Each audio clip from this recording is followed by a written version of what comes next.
More than 3 million people in Puerto Rico are still picking up the pieces after Hurricane Fiona. Many are doing it without power or running water. So far, we've confirmed 8 deaths there in the wake of this storm. An excessive heat warning was in place today for the island. The heat index rose as high as 114 degrees. That's making it harder to get power back to much of Puerto Rico. Today, FEMA briefed President Biden on the situation. I'm here because we're laser focused on what's happening to the people of Puerto Rico again. We're surging federal resources to Puerto Rico, and we'll do everything we can to meet the urgent needs you have, and we know they're real and they're significant. The damage did not end after Fiona passed through. This morning, a rock slide blocked a road in Bayamon, which is a suburb of San Juan. This failing critical infrastructure is making it harder to help rural Puerto Rico. Meanwhile, the Dominican Republic is also dealing with some catastrophic damage. More than 725,000 people there are without running water. 210,000 do not have power. And tonight, forecasters expect Hurricane Fiona's eye to pass very close to Bermuda. The Minister of National Security, Michael Weeks, warned Bermudians to get ready right away. Please stay safe. Please make sure that you have finalized your preparations, and make sure that you check on your families, loved ones, and neighbors to ensure that they all have what they need. Joining us now is Gustavo Diaz-Scoff, founder of the business and startup publication Join-Based. He lives in Puerto Rico and has helped clean up from Fiona and from Hurricane Maria 5 years ago. Welcome to the program. Good to have you with us. Thank you, Joshua, and thank you for the time here. Tell us about what it's like these last few days. How are people getting by? What are people doing to just try to kind of manage the aftermath of Fiona? I think everyone just woke up back in a nightmare that we don't want to relive and revisit.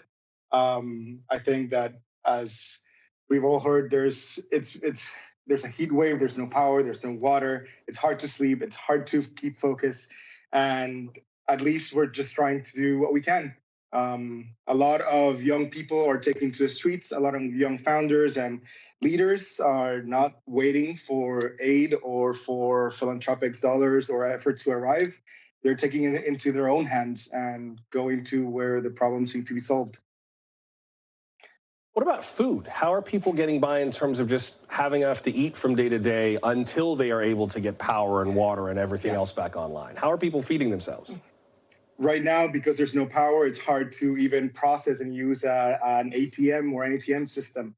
We just came back down from Adjuntas, from the central mountain range, and everything has to be cashed, and you can only transact if there's even food.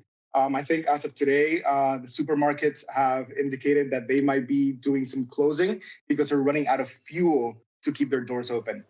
So we will be seeing additional scarcity in the upcoming days if we don't get it fixed. Talk about the situation with Hurricane Maria 5 years ago compared to Hurricane Fiona. Puerto Rico's governor, Pedro Pierluisi, spoke to NBC's Kristen Welker today in terms of how the Puerto Rican government is handling this hurricane. Here is part of what he said. Watch. The reality is that whenever a hurricane hits any jurisdiction, you get a blackout. The question becomes how long it'll take you to restore the service. It's been 3 days since the brunt of this storm left Puerto Rico, stopped impacting Puerto Rico, and we're not where we want to be. But as I said, the majority of the customers should be getting their service before the end of the day. And it should continue to increase. So to hear Governor Pierluisi say it, things are starting to get back to normal with power. It was not that way in Hurricane Maria, but how do you see the comparison from then to now? I think it's important to highlight that we've gone through a once-in-a-century hurricane, once-in-a-century pandemic, once-in-a-century earthquake, and now once-in-a-century flooding caused by Hurricane Fiona. Yes, there's 38 people 38% of the constituents on the island have power, and 73% have water. Now, metrics of power and water and who has them is not really what's at stake. It's how are we feeding them? How are we saving our crops? And why, as young people, have to go out there and try to solve this and fix this? Back in Maria, there was no telecommunications. So one of the first things that I did, we rallied up a bunch of friends, and within 10 days, we had more than 200 volunteers that single-handedly went to every single mayor, knock on their doors, and gathered the last mile intelligence data of the damage and the impact. In some instances, we did it before the federal, before the state, and before the military. That's not the case right now. We can see through social media, we can communicate where the damages are, and those groups of volunteers, of citizens that are concerned and want to help out, are mobilizing much quicker, most faster, and going in and day out from 6 a.m. to 9 p.m. What is your sense of, and I don't want to ask you to read people's minds, but just the mood as you've noticed it from people just in your neighborhood, just near you, in terms of how, yeah, I know. It sounds like a goofy question every time someone asks, like, how are people feeling? But I am both heartbroken for what Puerto Ricans on the island have to deal with, and also amazed at the resilience, but then you kind of have no choice but to be resilient, right? In that kind of situation, you can't just flop over and die, because you have to try to take care of yourself and your family. But from your point of view, like, how are people doing from day to day? I think that every single time we say the word resilient, we get more pissed off. It's been 5 years. We shouldn't do that. That's very fair, and I'm sorry, but you're right. I understand why, though. I totally get why. I get why. But to give the context is, we've gone through 5 years of hurricane after damage, after emergency. It's tough. It's tough surviving. People are tired. Some people are, we broke down like 3 times today thinking, it's like, do we want to leave? Do we want to stay? What do we do? Where is our heart going? And what are we going to do about it? And at the same time, it's a matter of, do we really need to be resilient? What's at stake? Is it going to take us 5 more years? And as a young person, that I really want to lose a decade of my life? And that goes back to every single student from 4 to 18 who has lost millions of hours of education, who has lost access to their 2 meals a day that they get from the public school service. It's a question of, do we stay, do we leave, and do we really want to continue enduring?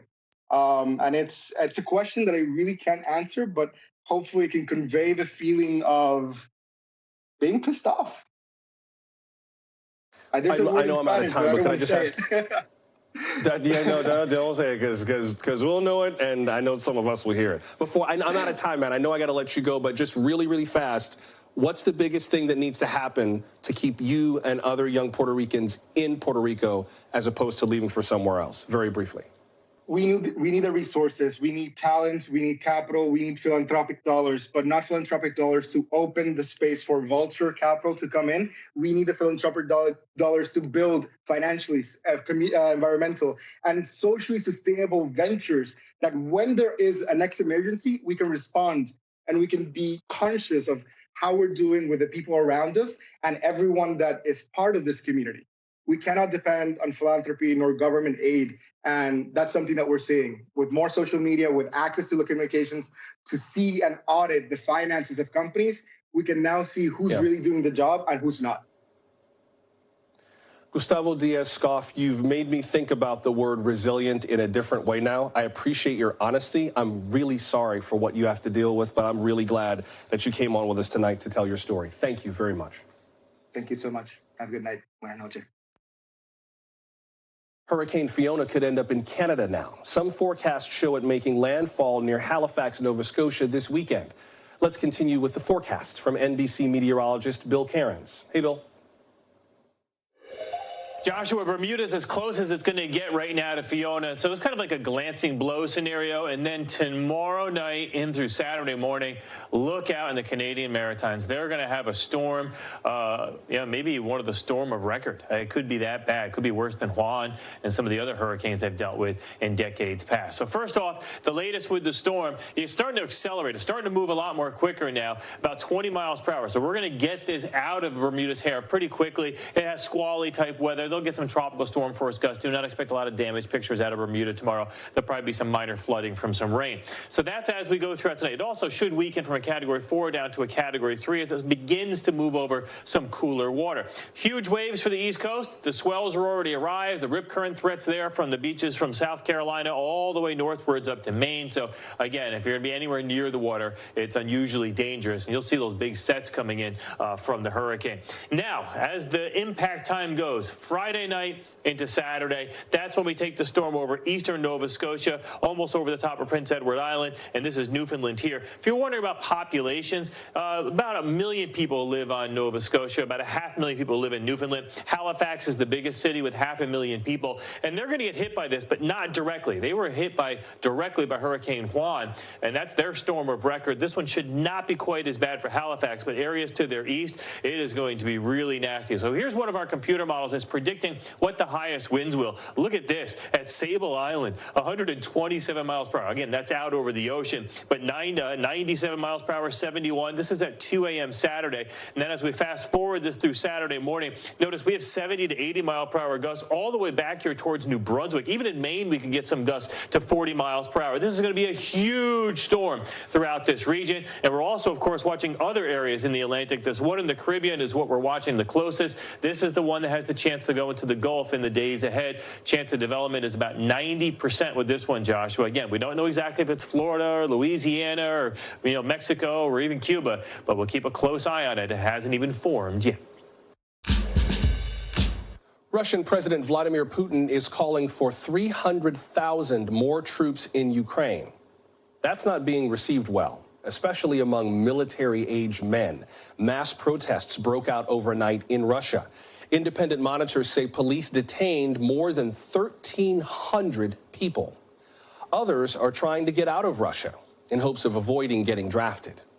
Meanwhile, Ukraine says it reclaimed 3,000 square miles of territory from Russian forces. The reclaimed land includes a small church in Kharkiv.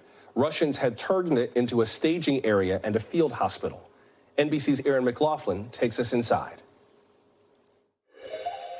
Russian soldiers were using this church as a staging area as well as a field hospital. And looking around, you definitely get a sense of just how quickly the Russians had to flee this area as a result of Ukraine's successful counteroffensive in the Kharkiv region. They've left behind stretchers, medicine, trays of blood, even rotting food, uniforms, boxes of ammunition. Ukrainian troops telling me that the level of equipment that they were able to recover when the Russians left was incredible. Now, I asked them for their reaction to Russian President Vladimir Putin's most recent announcement that he's calling up some 300,000 reservists. They're telling me that that is going to make no difference in their eyes to this fight because what they have that Russian soldiers seem to lack is the will to fight for their country. Take a listen. It's just fresh meat for us. Yeah. Why do you see them as fresh meat?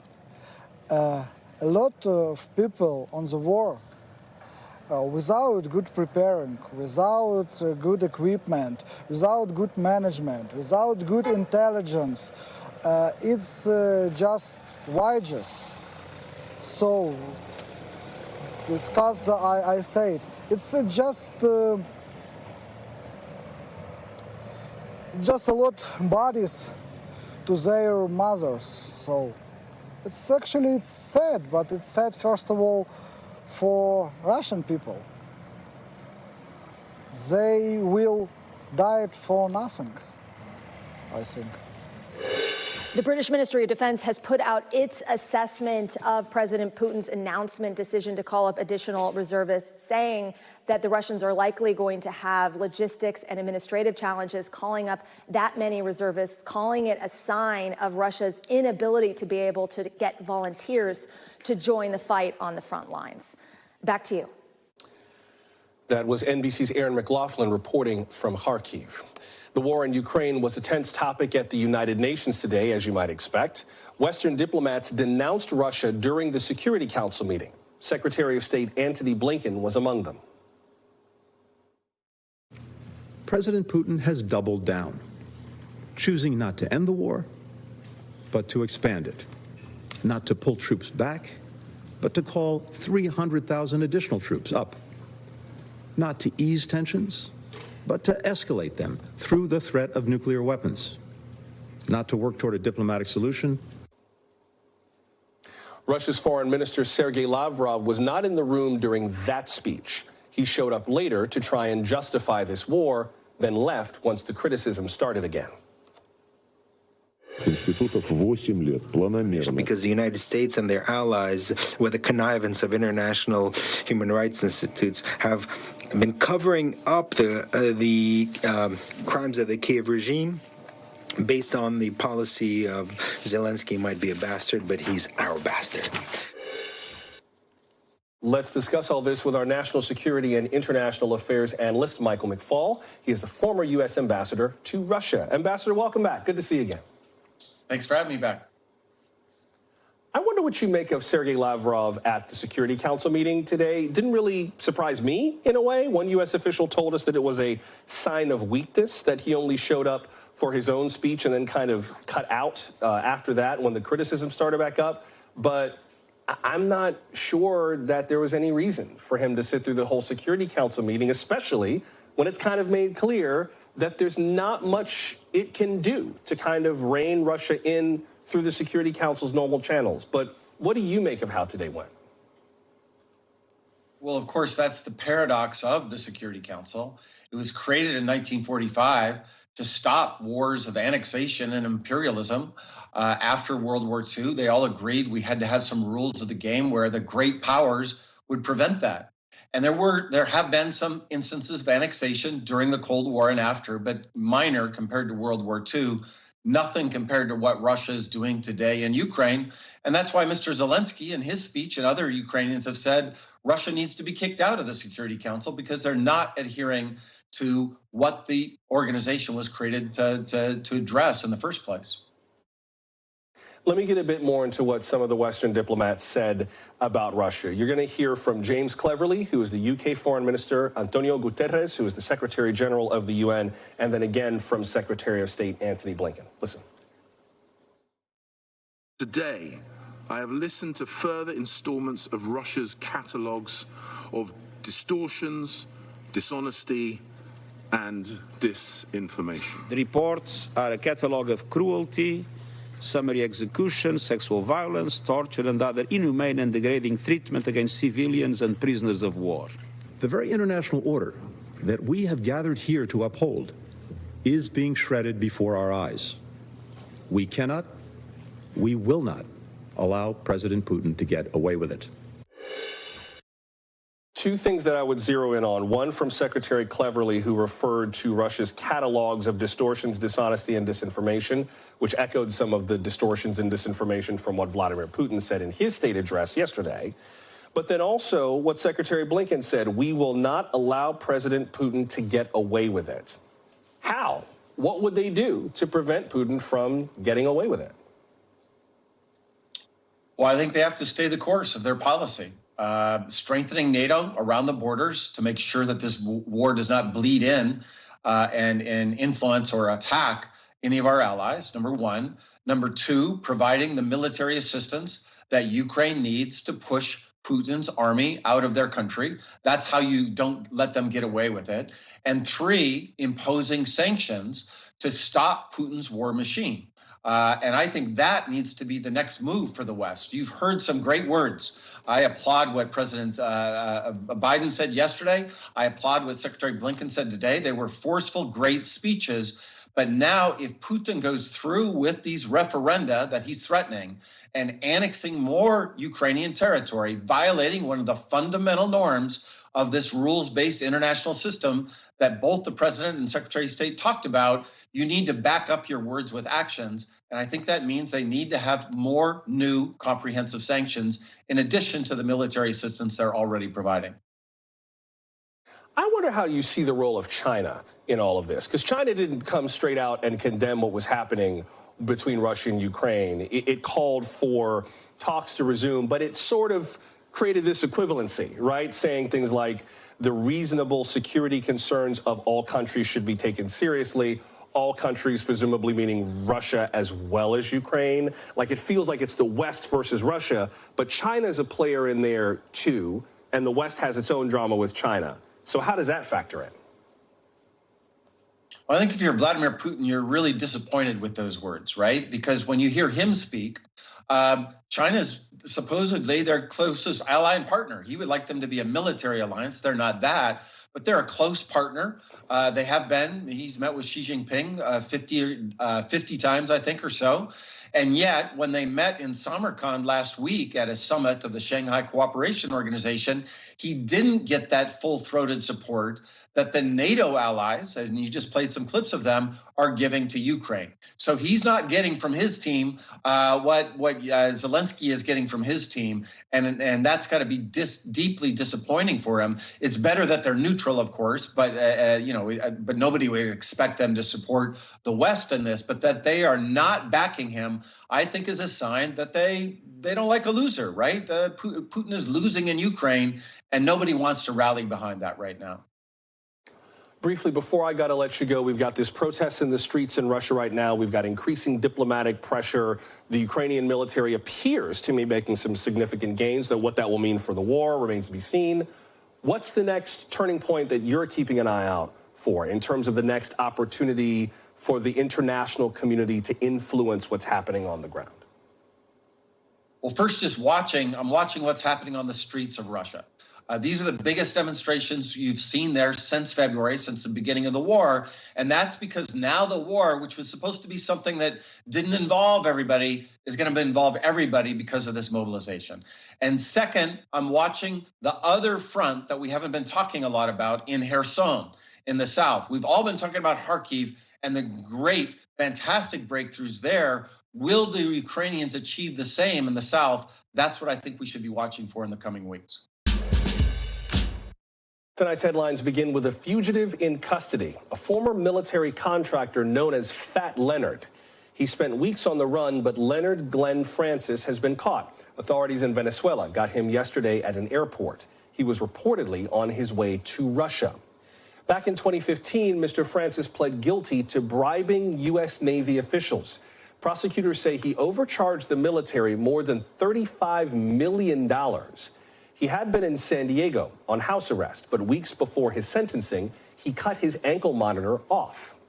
Leonard Francis will remain in Venezuelan custody while officials work out his extradition to the U.S. A bill to strengthen the rules for presidential elections passed the U.S. House today. The Presidential Election Reform Act passed almost entirely on party lines. Only a handful of Republican members supported it. A similar bill is waiting in the Senate. NBC Capitol Hill correspondent Ali Vitale has more. Hey, Ali. Joshua, Congress still looking to move on election reforms. On the Senate side of this equation, it's the result of months of bipartisan negotiating. People like Senator Susan Collins and Joe Manchin leading their colleagues in conversations with election experts and constitutional scholars, trying to figure out the best and most agreeable way to move forward on reforms to the Electoral Count Act. On the House side of this, two members of the January 6th committee leading that charge, Zoe Lofgren and Liz Cheney. That bill passed the House yesterday, and notably, all of the Republicans who voted for it, none of them are coming back to Congress next session. And when you look at what's actually in this bill, it sort of tells the story as to why. Many of the things that are in both the House and Senate bills, frankly, the entire reason they are going about this push is because of what happened on January 6th, trying to make changes to the threshold that's necessary to actually object to election results. Also making clear clear that the vice president's role in certifying those election results is ministerial. It's ceremonial. Of course, that's something that Mike Pence believed in real time, but something that Trump and his allies tried to take advantage of as they were trying to figure out ways to overturn the election results. So certainly that tells a larger story of what it's like to be a Republican in this Congress in 2022. But the larger question here looming over this is what it will take to actually get this passed, reconciling some key differences between the House version and the Senate version. Right now, people who are close to these negotiations tell me they're confident that they can get it done as more Republicans keep coming to the table saying that on the Senate side of this equation, they're going to have the votes that they need to pass it. Now it's just a question of what the final text here actually looks like. Joshua. Thank you, Ali. That's NBC's Ali Vitale reporting from Capitol Hill. Abortion access is legal again in Indiana, at least for now. Today, a judge temporarily blocked that state's ban just a week after it took effect. Abortion providers are suing to stop the ban. The judge ruled that there's a reasonable likelihood that the ban violates Indiana's constitution. After the Supreme Court overturned Roe v. Wade, Indiana was the first state to pass sweeping abortion legislation. The measure bans most abortions from conception. Today's injunction allows Indianans to seek abortions up to 20 weeks after fertilization. Indiana's Attorney General says his office plans to appeal this ruling. The CDC is tracking a spike in some sexually transmitted diseases. Preliminary data from last year show syphilis cases increased by 26%. They reached their highest level since the 40s. Back in the 90s, the CDC had hoped to eliminate syphilis from the U.S. completely. HIV infections are rising, too. They're up 16% last year. What's behind these increases, and what can be done about it? Joining us now is David C. Harvey, the executive director of the National Coalition of STD Directors. Mr. Harvey, welcome. Good to have you on. Well, thank you for having me, Joshua. Good night. You have said that this STD situation was, in your words, out of control. Why is it out of control? What's behind these increases? Well, we unfortunately have an out-of-control STI epidemic in America. This was the situation long before COVID. COVID made it worse. Monkeypox has made it worse. And we have a perfect storm of factors that is driving this epidemic. A lack of awareness, a lack of funding, falling condom use, and an intersection with substance abuse. So this perfect storm has really come together at this time to drive record high STI rates, unfortunately. Are there certain groups or demographics where this is hitting the hardest? I wonder if, for example, things like rising drug use, that is different in different populations. We know there's been an increase in use of fentanyl and oxycodone and other such drugs in parts of the Midwest among especially younger white males. Are there certain demographics where some of these STD outbreaks are the most worrisome? Yeah, unfortunately, there is an intersection between all these issues. In public health, we call this syndemics, which is why we need a new approach to tackling these issues where we bring together various funding streams and tackle this in a syndemic approach. But STI rates, unfortunately, are very tied to social disparities in this country that we know a lot about. There are more cases in the South. There are more cases among communities of color, African Americans, the Latino community. Women bear a disproportionate negative consequence of health outcomes from having an STI. And gay men and other men who have sex with men disproportionately bear the burden of this epidemic as well. So we've seen this data in the COVID pandemic, and these were trends long evident prior to COVID when we've been looking specifically at STI numbers in America. I wonder if there's more in terms of how we view these numbers. I mean, the fact that we're seeing more cases, I wonder if that means that more people are kind of under surveillance for this in kind of a self-reporting way. It's almost like when we began to see an increase in reports of anxiety and depression among teens and young adults, no one wants them to deal with that. But the fact that they're even aware of it enough to say, I think I might be suffering from depression, is kind of a positive first step in terms of dealing with it. Is there anything positive in this increase, that maybe the way we're engaging certain communities to even ask to be tested is getting better? Well, it's a mixed track record. You know, on the whole, I would say there's not a lot of good news here. I mean, when you look at the variations in the data among specific sexually transmitted infections, the biggest shocking increase is in syphilis rates. Much smaller increases in gonorrhea and chlamydia. The HIV number is very disturbing, particularly because there is a massive End HIV campaign going on in the United States, and Congress has allocated a lot of new funding for that initiative. So that number is very concerning and disturbing from last year. But you know, overall, this is, as I've already mentioned, a perfect storm related to this data. And we have a lot to do to tackle this problem, starting with better funding the STI system in America, which has been starved for resources for well over a decade or longer. Unfortunately, today, monkeypox is straining this system even further. It's making the STI epidemic even further because it's disrupting STI care and treatment.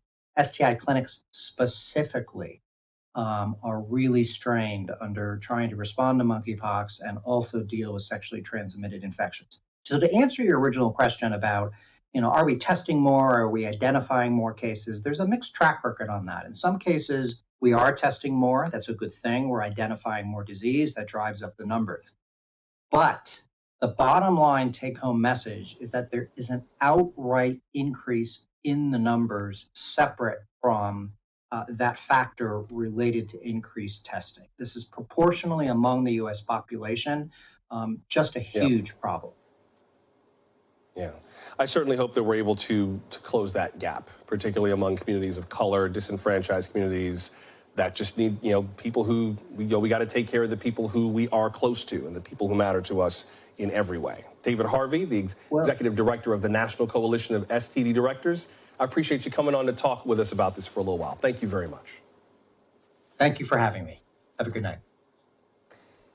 New York Fashion Week captivates the design world every year, and now a new event features designers who don't often get seen. Our feature report on South Asian Fashion Week before we go.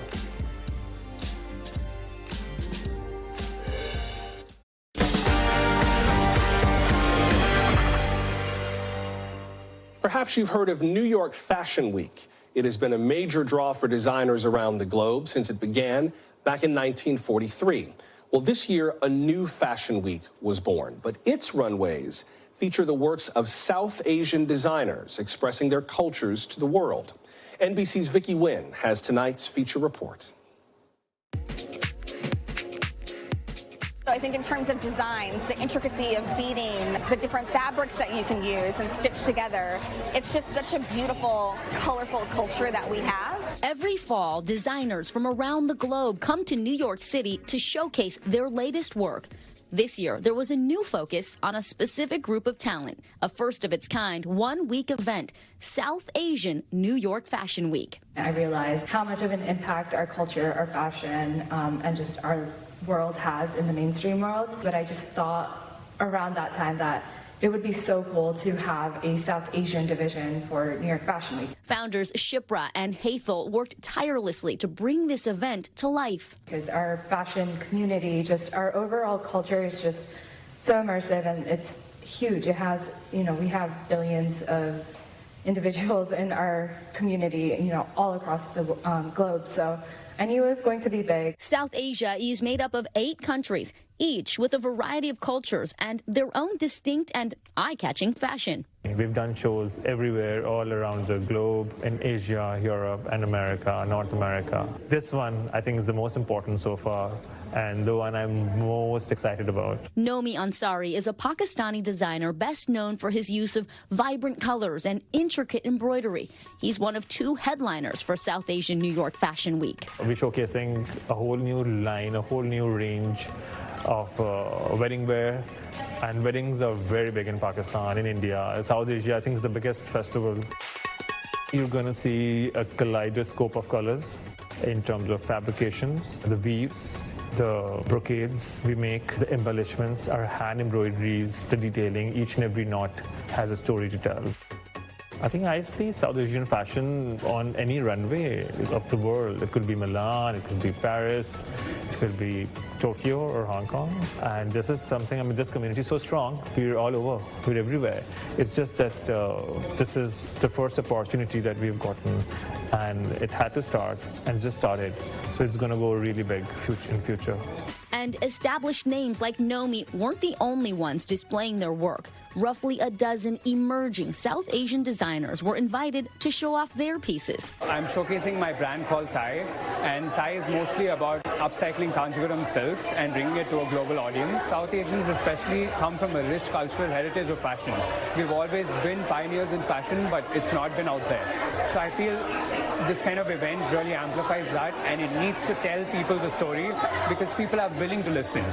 I'd seen all the pictures of Fashion Week, and they said, one day, if we went to Fashion Week, how amazing would that be? Being able to do that as a brand that's just coming up, being able to come to a venue like this, being able to showcase our designs, I don't think there's another opportunity like that for us. But the path to get here wasn't easy. It took me 9 years of just pitching this to people and everyone saying, no, I don't think this is it. There's no interest. South Asian culture is not that prominent here. In America, I think we've always felt like there was no interest in us, or there was no buy-in, or like there was just no significance of being here, which is really saddening and disheartening. Shipra and Hathel say the rise of South Asian representation in mainstream media helped South Asian New York Fashion Week become a reality, specifically through shows like Never Have I Ever and Bridgerton. That representation really helped people not in our community who come from the Fashion Week world understand that we have a lot to provide in this space, and we have great stories, we have great, our culture is beautiful and it's loud and vibrant, and it can do, so much for so many people, and that really, really helped us get the attention that we needed. South Asian fashion executives like Teen Vogue editor-in-chief Varsha Sharma helped pave the way for that attention. We are at this critical turning point where we have such incredible momentum in the fashion community and among South Asian creatives and designers that to really capitalize on that momentum and keep it going and to push it even further and further into the mainstream, that requires community. And to flow into that mainstream, Varsha, Shipra, and Hathel just announced the creation of a South Asian Fashion Council.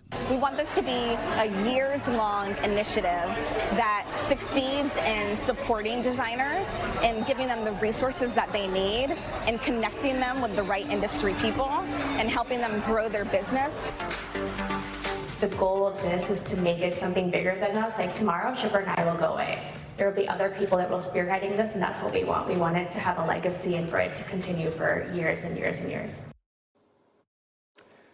That was NBC's Vicky Nguyen reporting with our producers Ruti Venkatesan and Javeria Khan and our editor David Hall. Love to hear from you on this or anything we covered tonight. We're at NBC Now Tonight on social media. Call us at 888-575-2NBC or email nowtonight@nbcnews.com. Until we meet again, I'm Joshua Johnson. Thanks for making time for us, and we'll see you tomorrow. Good night. Thanks for watching our YouTube channel. Follow today's top stories and breaking news by downloading the NBC News app.